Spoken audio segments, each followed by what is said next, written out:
ইউরোপের বাজারে মধ্যপ্রাচ্যের বাজারে আমরা খুব সুনাম অর্জন করেছি। আমাদের মেডিসিন, আমাদের এত ডাক্তার, এত হাসপাতাল, সেখানে আমাদের চিকিৎসা নাই কেন? বিশাল একটা সিন্ডিকেট চলছে এখানে। আপনি সরকারি হাসপাতালে যান, আপনি কোথাও যাবেন, দপ্তরে যান, আপনি ওই স্বাস্থ্য অধিদপ্তরে যান, সেখানে যান আরেক সিন্ডিকেট। তো কাজে এই ওষুধে ভেজাল, ফর্মুলায় ভেজাল, আপনার হলো বাজেটের দুর্নীতি, তো সমস্ত কিছু মিলিয়ে একটা ভয়াবহ একটা বিপর্যয়কর অবস্থা। যাদের ক্ষমতা আছে, টাকা আছে, তারা টাকার জোরে সিঙ্গাপুর চলে যাচ্ছেন সামান্য জ্বর হইলেই, আর কঠিন কঠিন রোগে মানুষ মারা যাচ্ছে, বিনা চিকিৎসায় মারা যাচ্ছে। লাশ নিয়ে বাড়িতে ফেরার মতো অ্যাম্বুলেন্সের ভাড়া পর্যন্ত নাই, এমন কষ্ট মানুষের।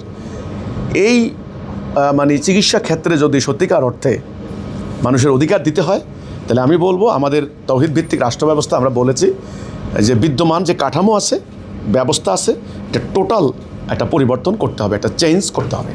না, আপনারা দেখেন চিকিৎসা ক্ষেত্রে যে নৈরাজ্য চলছে, এটা আজকের আমাদের যে সাবজেক্টটা ছিল মানবাধিকার রক্ষা, বাকস্বাধীনতা।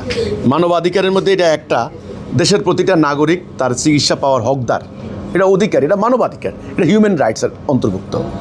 এটার জন্য সরকারের বাজেট, হাজার হাজার কোটি টাকার বাজেট করা হয়, সরকারি হাসপাতাল দেওয়া হয়, ডাক্তার বানানো হয়। এই যে মেডিকেল কলেজে পড়ে সবচাইতে মেধাবী স্টুডেন্টগুলোকে বাছাই করে নিয়ে মেডিকেল কলেজে পড়ানো হয়, বাবা মারও খরচ হয়, সরকারেরও খরচ হয়, হাজার হাজার কোটি টাকা।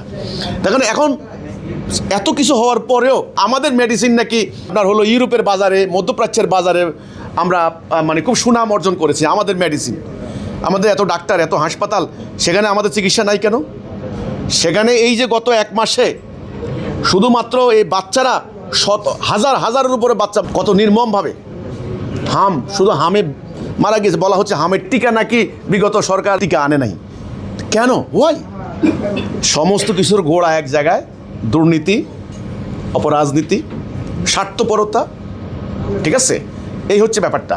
এই বর্তমান ভুল ব্যবস্থা, ভুল সিস্টেম, আপনি কোনটা ধরবেন? সমগ্র শরীরে যদি রোগাক্রান্ত হয়, কোনটা ঠিক করবেন? তো আপনার স্বাস্থ্যক্ষেত্র, যে জায়গাটা, বিশাল একটা সিন্ডিকেট চলছে এখানে। আপনি সরকারি হাসপাতালে যান, আপনি কোথাও যাবেন, দপ্তরে যান, আপনি ওই স্বাস্থ্য অধিদপ্তরে যান, সেখানে যান আরেক সিন্ডিকেট। তো কাজে এই ওষুধে ভেজাল, ফর্মুলায় ভেজাল, আপনার হলো বাজেটের দুর্নীতি, তো সমস্ত কিছু মিলিয়ে একটা ভয়াবহ একটা বিপর্যয়কর অবস্থা। যাদের ক্ষমতা আছে, টাকা আছে, তারা টাকার জোরে সিঙ্গাপুর চলে যাচ্ছেন সামান্য জ্বর হইলেই, আর কঠিন কঠিন রোগে মানুষ মারা যাচ্ছে, বিনা চিকিৎসায় মারা যাচ্ছে।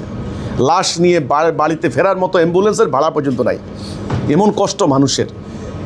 এই চিকিৎসা ক্ষেত্রে যদি সত্যিকার অর্থে মানুষের অধিকার দিতে হয়, তাহলে আমি বলবো আমাদের তৌহিদ ভিত্তিক রাষ্ট্র ব্যবস্থা, আমরা বলেছি যে বিদ্যমান যে কাঠামো আছে, ব্যবস্থা আছে, এটা টোটাল একটা পরিবর্তন করতে হবে, একটা চেঞ্জ করতে হবে।